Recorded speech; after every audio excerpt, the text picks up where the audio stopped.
104,7. 7h41. Rádio Livre e a entrevista do dia. Nos próximos dias, o presidente Luiz Inácio Lula da Silva assinaria uma medida provisória para ampliação de prazos e incentivos às empresas de energias renováveis. A divulgação causou mal-estar entre as entidades do setor energético, em especial aqueles que defendem o consumidor final. Para falar sobre o assunto, nós vamos conversar agora com a Rosimeire Costa, presidente do Conselho de Consumidores da área da concessão da Energisa, o Consem, em Mato Grosso do Sul. Rosimeire, bom dia, sempre bem-vinda ao Rádio Livre. Muito obrigada, bom dia aos ouvintes aqui da Rádio E, né? Trazemos essa boa notícia, quer dizer, a gente respirou ontem a partir das 18 horas, né? Porque vazou entre os empresários, o nosso grupo de proteção ao consumidor, nível Brasil, tomou conhecimento, e a gente lá, de férias, né, trabalhando, construindo uma carta aberta que foi endereçada ao presidente Lula, dando conta de que se ele assinasse aquela medida da forma como foi proposta, isso impactaria o consumidor aí no curto prazo em 6 bi a mais na fatura de energia para o ano que vem, e ao longo dela em torno de 120 bilhões até 2026. Quer dizer, é uma situação assim incontestável, é impossível que o governo acabe privilegiando, porque é isso que acontece, né? O consumidor tem que entender que a sua fatura de energia elétrica ela é um grande condomínio, tanto aqui para a Energisa Mato Grosso do Sul, para os 74 municípios, como o nível Brasil. Então, eu tenho ali encargos do setor elétrico que são divididas por todos os consumidores de energia elétrica do Brasil. E nós temos situações muito afetas à área aqui no Mato Grosso do Sul. Então, o que a gente tenta nessa articulação nacional é fazer com que os gestores, né, entendam que o consumidor que está no ambiente regulado, ele não aguenta mais, ele não vai conseguir pagar essa fatura com tanto subsídio. Nós somos muito favoráveis, eu acho que não tem nenhum conselheiro no Brasil que não seja favorável à matriz elétrica renovável, que é esse mix, né, de água, que é a hidroeletricidade, né, a eólica, e a solar. E a solar teve uma ampliação nível Brasil. Por quê? Porque eu saí da condição de consumidor regulado, vinculado, por exemplo, a nós aqui no Mato Grosso do Sul, nos 74, a Energisa MS, e nos 5 municípios lá da Costa Leste, a Eletro, a Neoenergia. Então, assim, a gente fica vinculado, a gente é um consumidor do ambiente regulado. Então, a possibilidade de eu ou contratar uma fazenda solar, né, que existe essa possibilidade também, ou fazer o investimento no teto da minha residência, muda a minha condição de recebedor e nenhuma proatividade, para eu gerador. Então, eu tenho uma usina instalada na minha casa, que ali full time eu estou acudindo aos equipamentos que estão ligados na minha casa, como também o resto daquela energia é jogado na rede. Portanto, eu acabo ajudando o meu vizinho e ajudando o país a queimar menos petróleo, porque numa ausência de energia, a gente tem que acionar as termoelétricas. Só que esse tipo de energia ele tem um problema, porque quando o sol vai dormir, né, quando começa a luminosidade, porque não é o calor, é a luminescência que faz a geração de energia, nós começamos a depender da hidroeletricidade, da termoelétrica. Então, assim, nós estamos num momento de curva de pato. O que é isso? Eu venho aqui às 6 horas da manhã, quando o sol sai, então cai a produção de energia, que eu não preciso dela, porque entram essas casas produzindo a sua energia, então eu não preciso da hidro, Itaipu, vamos dizer, para todo mundo lembrar o que é a hidroeletricidade, né? E eu também não preciso da térmica, que a gente tem aqui no centro, né, praticamente dentro de Campo Grande, a William Jones, e que queima diesel. Então, eu tenho isso, só que quando o sol vai embora, aí todo mundo entra no sistema interligado nacional. Então, eu tenho essa curva aqui que a gente chama de curva de pato. Eu desço com o consumo, só que depois todo mundo tem que acionar. Por quê? Porque eu chego em casa, eu acendo a luz, eu tenho a iluminação pública impactando esse valor. Então, assim, essa é a nossa preocupação. Eu tenho um protagonismo do consumidor agora, que se chama prosumidor. Porém, quando o sol vai dormir, eu preciso de uma matriz elétrica segura e que possa, numa eventualidade, suprir tudo isso que a energia solar não faz. Nós temos também essa intermitência na eólica, né? Só que ela está instalada num parque muito bom, que é no Nordeste, que o vento não para, né? Graças a Deus, né? A gente tem essas políticas aí subsidiadas. Nossa crítica é justamente isso, ela está subsidiada no consumidor de energia elétrica, não no contribuinte. Então, assim, a dona Maria, que não tem os 50 mil reais para instalar o teto na sua casa, ela está pagando esse subsídio porque essa pessoa que instalou a energia solar na sua casa não paga ICMS, não paga o serviço de uso da rede de fios, né? Então, assim, cada vez que sai, vai ficando menos pessoa para dividir aquele condomínio. Por isso a gente grita, em nome de você, quando o governo quer usar justamente o consumidor para subsidiar novas tecnologias. A gente entende que, se é uma política de governo, se é desenvolvimento tecnológico, ela tem que ser acudida pelo BNDES. E, Rosimeire, as termoelétricas, elas não são movidas a gás natural vinda da Bolívia?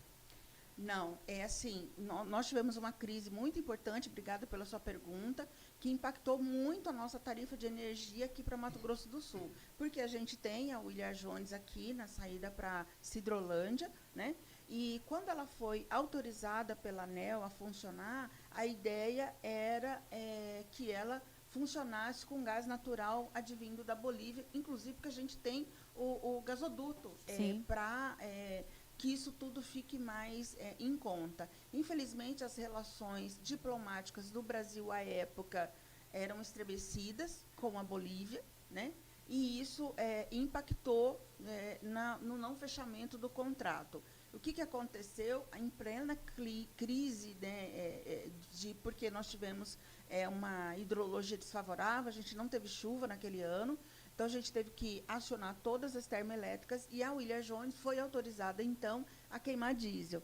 Então, assim, eram 25 caminhões de diesel todos os dias sendo queimado para a gente oferecer essa energia. Então, assim, isso é um descompasso, né? E o Brasil cuida muito da sua questão de transição energética. O Brasil é uma referência para qualquer país no mundo, só que o que a gente quer, como representante de você, consumidor, é assim, que a gente continue sendo essa referência, mas que os custos desse subsídio, desse apoio ao desenvolvimento de novas tecnologias, seja alocado nas contas do governo, nas contas do Banco de Desenvolvimento, de Fomento, e não na fatura de energia elétrica vinculada ao seu consumo. Porque é uma coisa que você pode agora pegar a sua fatura e olhar, você vai ver lá que o valor dispensado para a Energisa, às vezes, é sempre menor do que o total de tributos e encargos que você paga na sua fatura. Então, esse é um descompasso. Quando nós fomos recebidos pela equipe de transição de energia lá no governo federal, tocada pelo Nelson Rubner, que já foi presidente da ANEEL, nós protocolamos esse pedido, né? Primeiro, que na reforma tributária fosse olhada essa questão da essencialidade do serviço de fornecimento de energia elétrica. A gente conseguiu isso, graças à mobilização de todos, né? Agora, na reforma aprovada lá no Senado Federal, a gente conseguiu duas coisas. Primeiro, a essencialidade, né, que ficou, e também a questão de que o governo explicasse como vai se dar o cashback, que é uma proposta de substituição hoje da tarifa social que atende.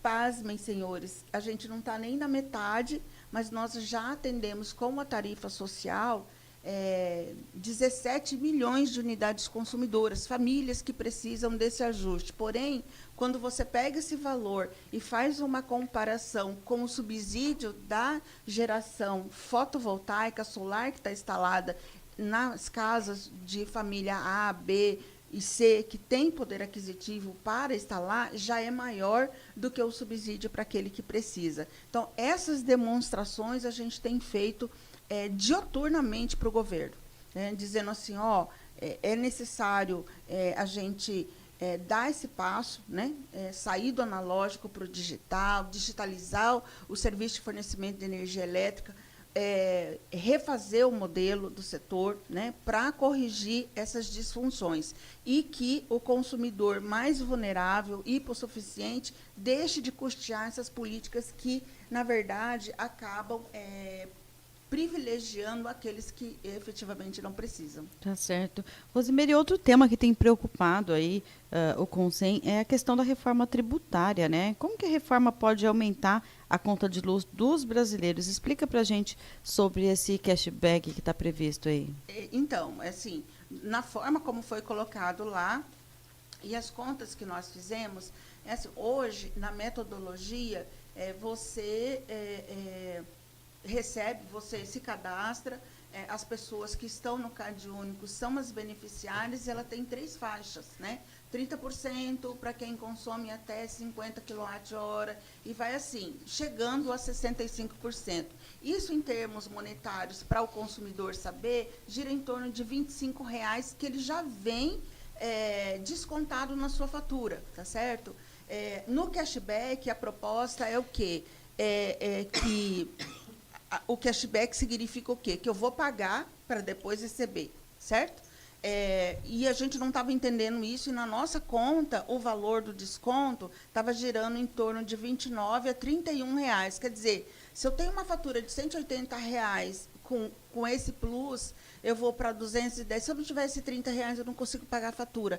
Então, a gente externou essa preocupação com os senadores, né? A gente participou de um podcast promovido pelo Valor Econômico e pelo jornal O Globo, externando. E agora, na nossa ida a Brasília, que eu estive lá na semana passada, a gente conversou com alguns consultores do Ministério, e aí ficou mais transparente. Então, aprovado isso por lei complementar, ele vai funcionar como um crédito-débito na sua fatura. Vai aparecer ele creditado e debitado o valor desse desconto, tá?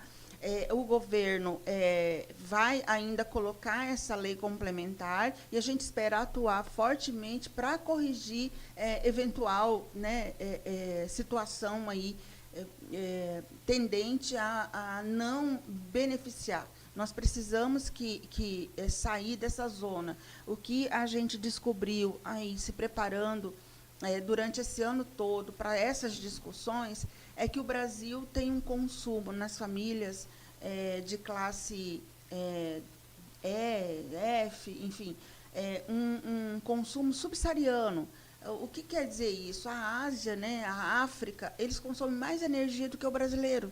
E um país que é pujante, que tem uma energia de produção mais barata do mundo, fica mais cara, e isso está provado por estudos recentes que a gente fez, justamente para demonstrar para o governo Lula como a gente imagina que deva se agir nesses casos, colocando a energia produzida, entregue para o consumidor lá na sua residência, como uma das mais caras do mundo. Por quê? Porque a reforma tributária, quando a gente faz a conta, ela está impactando a nossa fatura em torno de 43% a 49%. Quer dizer, metade do que eu pago é iluminação pública, que é essencial, que é segurança, e isso a gente defende em qualquer local. Nós sempre vamos defender ter tornado a iluminação pública um preceito constitucional, porque ele está vinculado à segurança pública.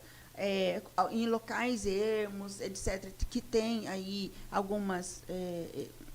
pessoal, não, né, grupos que comandam tráfico, etc. e tal, a primeira coisa que faz é estourar ali a iluminação pública. Então, assim, nós entendemos isso, que tem que haver esse gasto. Porém, ICMS é do bem, né? Não precisa ser tanto, porque aquele dinheiro que eu economizar com a fatura de energia elétrica, o que eu vou fazer? Vou comprar leite, feijão, carne. Então, ele volta de qualquer sorte para o governo.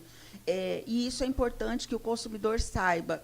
Quando a empresa, qualquer empresa do Brasil fatura, passa lá na sua casa e entrega a continha, 2 dias depois, você pagando ou não pagando, a concessionária tem que depositar nos cofres do governo do Estado e do governo federal o valor referente ao tributo. Então, essa também é a nossa preocupação, Vivi, porque nós estamos aí discutindo a prorrogação dessas concessões. Então, para nós, a gente tem uma notícia boa, que é para 27, quando vence a concessão aqui da Energisa Mato Grosso do Sul, nós vamos parar de corrigir o nosso reajuste pelo IGPM, e isso é muito ruim, porque ele está atrelado ao dólar, então a gente paga uma energia mais cara, porque a correção é muito flutuante, e nós vamos passar aí, que é um dos preceitos, né, a corrigir pelo IPCA. Isso dá um fôlego e uma redução nessa fatura. Mas o que a gente espera, de todo modo,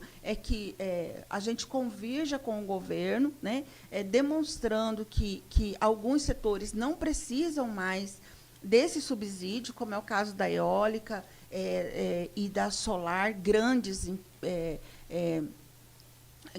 fazendas solares, grandes investimentos em eólica, principalmente no Ceará, no Rio Grande do Norte, que eles já são sustentáveis, e o megawatt, né, dessa produção está em torno de R$ 80, preço de ontem. Então, assim, já é uma política que não necessita mais, e essa mexida agora desses últimos 3 dias era isso, né?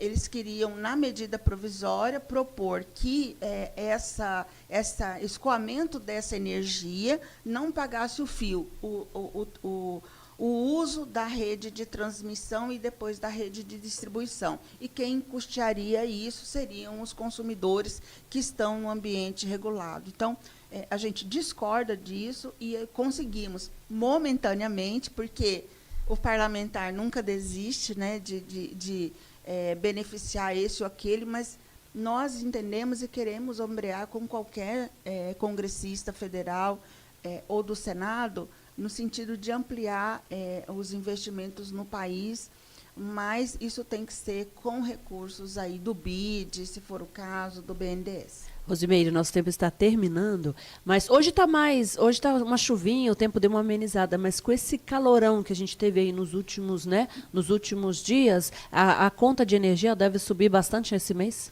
Infelizmente, a gente quer dar um alerta para você, consumidor.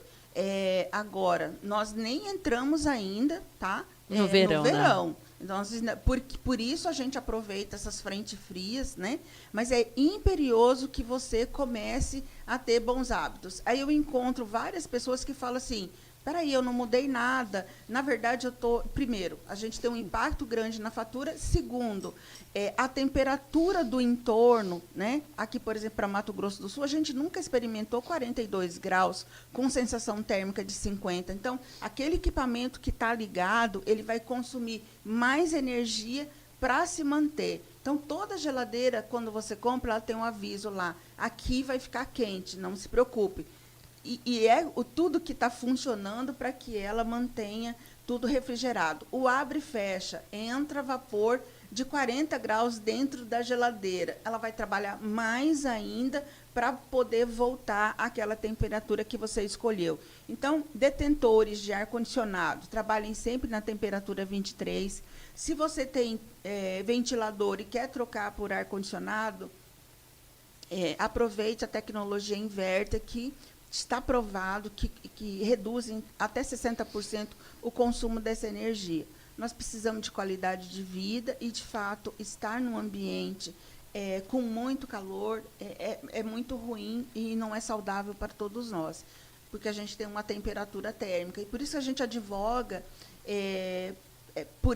por usar o ar-condicionado no 23, porque depois que você dorme, a temperatura do seu corpo ela estabiliza em 36. Então, assim, hoje todos os equipamentos têm o timer, né, para você colocar ali quantas horas, né? Então, assim, eu preciso que o ambiente fique mais refrigerado, coloco 3 horas e ligo o ventilador.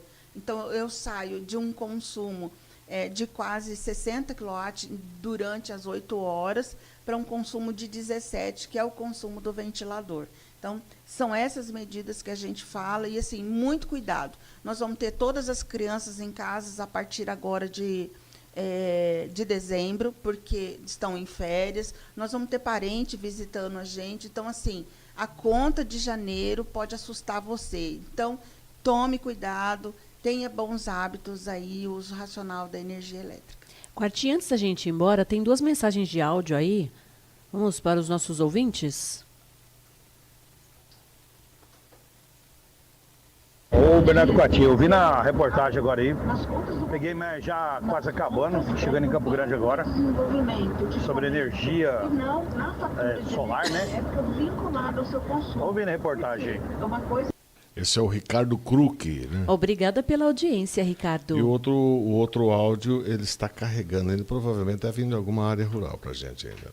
Não chegou ainda. Tá certo. Nós conversamos com Rosimeire Costa, que é presidente do Conselho de Consumidores da área de concessão da Energisa, o Consem MS. Rosimeire, muito obrigada. Tinha assunto para mais umas 2 horas de entrevista, né?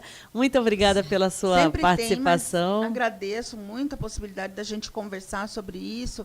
E, assim, nós temos 51 áreas de concessão e um conselho em cada uma delas, e eu represento nacionalmente todas essas áreas de concessão. Então, tem sido sofrido, carregado o nosso dia a dia, mas a gente faz com muito carinho, porque é por vocês. Tá certo. Obrigada. Um ótimo dia, viu? Vamos embora, né, Vivi? Vamos embora. Sextou, né? Sextou, daqui a pouquinho sextou. Bernardo Quartinho, como você está hoje? Meu coração hoje ele está apertado, ele está romântico. Hoje eu estou romântico. Ah, então hoje a programação vai ser romântica nesta manhã. Ouve o fundo aí, ó. Caramba! Gostei. Posso deixar um pedido? Eu posso deixar um pedido hoje? Vai pra fila, viu? Por favor. Tem uma fila gigantesca. Eu posso furar a fila? Não, pode mandar, você manda. Vocês mandam. Aproveita. Quero ouvir Love of My Life do Opa, daqui a pouquinho. Freddie Mercury, minha música do coração. Já. Quem está mandando aqui, ó, o Sena mandando bom dia, sextou. Muito obrigada pela sua audiência. 8 horas e 3 minutinhos, eu volto 10h30 na telinha da Rede E com o Giro do Esporte, das 11 ao meio-dia, aquele bate-papo esportivo por aqui. Um ótimo dia para vocês. Rádio Livre volta segunda-feira às 7 da manhã e continuem agora na companhia de Bernardo Quartim.